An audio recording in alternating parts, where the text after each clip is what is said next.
The tournament of power opened my eyes. No way I can stay at the same level I'm at now. I'm fired up. Hey guys, Chastity here, and I'm with Sean Schemmel, the voice of Goku, Hey. the legendary Goku. So we're talking about Dragon Ball Super Yes. Broly, which Yes. is coming in January. What can you tell me about this movie? Well, again, not much. I mean, not any more that the public knows. Like, I have not seen a script. I haven't seen. There's not a final product I've seen. I've only seen whatever the trailers that are out. That's all I've seen. What did you think of the trailer when you saw it? I really, look, I'm a voice actor. I focus on sound, so I don't know that I'm the best critique of animation because I'm not but I have seen a lot of it as a voice actor because I'm in a lot of it, and I didn't think Toei could top Resurrection F in terms of animation quality because it was so good, right? Yeah. And it's beyond. It's just like, if the whole movie looks like the trailer, it's gonna go bonkers. It's just, I'm astounded at, Akira Toriyama's heavily involved with it. Yeah, that's so awesome. yeah. So he's done character design with this, he's done some of the writing, so what do you think of Toriyama's take on Broly? What I'm really curious about is when we did the panel yesterday, I'm curious about, they're rebooting Broly. So they're basically saying, hey, forget about the Broly movies from back in the day. We're rebooting this character from, fresh start. Goku and Vegeta have never seen him before. Nobody's seen him before. But they're adding it. I remember during the panel they said Akira Toriyama's note to the fans was like, we're adding another character element to him that'll make him more interesting. So they're changing. It looks like in Japan they're changing up his personality a little bit, which I am intrigued in since he's going to be the protagonist or antagonist. Excuse me, I'm the protagonist.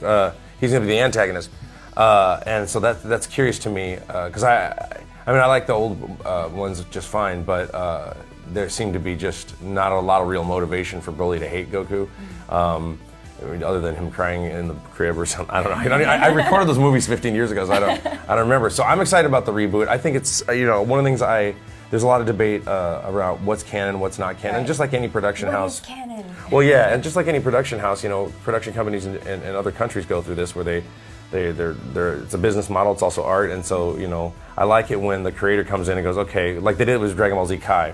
The whole purpose of Dragon Ball Z Kai was to do a fully realized animation of the manga, whereas Dragon Ball Z had a lot of filler, had a lot of extra stuff, and I found out that was due to the fact that animation production got ahead of the release schedule for the manga. So the animators were like, we need more manga to animate, and at least this is what I heard.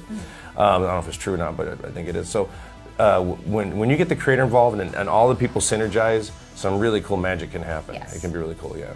What blew me away about the animation style is it's the first time I've ever seen what looked like the manga coming to life. Dragon Ball's always looked great, but it really looks like Akira Toriyama drew it frame by frame, although we all know he didn't probably, because that's a lot of work. Yeah. He said there are thousands of frames. So Broly was kind of a divisive character in the past. What's your opinion on Broly? There's a whole premise in Dragon Ball. It's like who's stronger. What I think will be interesting is what Broly's motivations are to stop Goku and what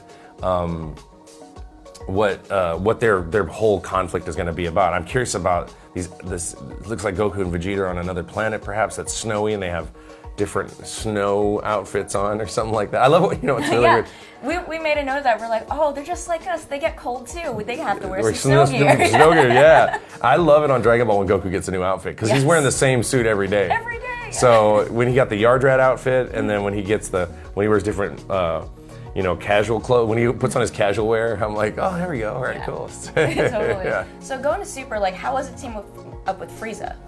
Yeah, that's what's surprising to me. My guess is, and this happened, I think this happens, I think this happened because, and we haven't gotten there yet in the show, and I haven't watched ahead on Super because I tend to not do that. But I understand on Super, they bring Frieza about for the tournament of power. And so maybe there was some kind of frenemy situation that's made up there. I'm sure fans will know exactly what that is, which makes it more plausible that Frieza would show up to try to maybe help this Broly guy. Because it's pretty desperate when you got to hire villains to beat the bad guy. So it should be desperate, high stakes, as it were. Seriously, I was going to ask, can you tell us any more about Frieza's involvement? I haven't seen a script. I wish I had more. And the bad news is, if I did know more, they wouldn't let me say anything. So, but I really don't. We're going to record it. I don't have a record date yet, but it's got to be soon because for a January release, if we're going to promote it, we're going to need to finish it. So I don't know where, and I don't know where they are at Toei with it. Like I don't know if they finished principal recording, which they probably have finished principal recording and now they're animating. Because usually when you do a prelay, they do Dragon Ball prelay. We do it as a dub. So my guess is that they did principal recording many months ago because it takes a while to animate something like that. And depending on how many animators you have, especially when you're going to the level of detail that they're going into, which was astounding. Yeah. It's almost like. Some of the style is like, especially when I saw Paragus and Broly, it's like, this has kind of a 90s feel to it in terms of like a 90s anime art style, but like, it's like and I don't want everybody to bash me on that because people go, 90s, well, it's actually this era. And I'm like, okay, look, I'm just making a generalization. So defensive when you get on Twitter and stuff. But so it looked to me like, 90s animation styles, especially from Japan, has a certain look to it, but almost like, but modernized with higher frame rates and more special effects and more energy.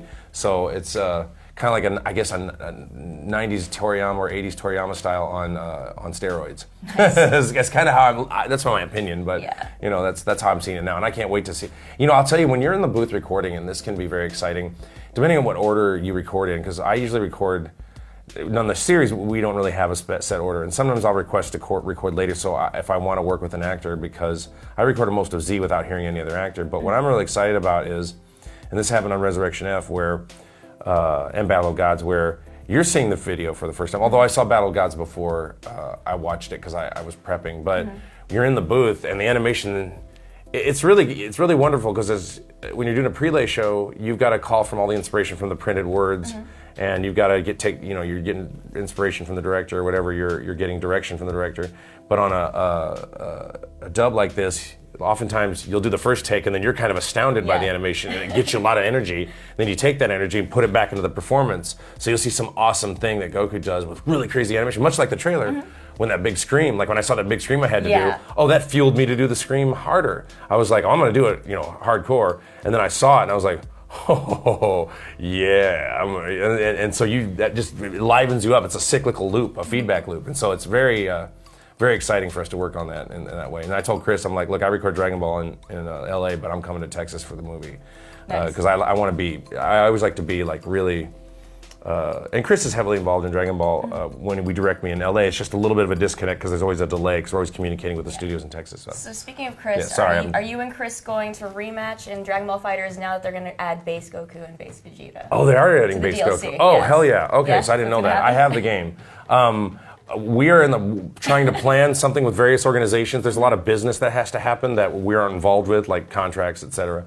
And we're trying to find a venue. It's still something that is absolutely in the works. And if they can't sort it out, Chris and I'll just do it on our own, damn it. But we're gonna, because I've been practicing. I haven't been practicing hardcore yet because I'm waiting. I'm starting my gaming. I'm gonna start my Twitch channel, and then I'm gonna chronicle my training online for people to watch. But if I'm gonna do it like Goku, here's the funny thing. I thought I'd chronicle it.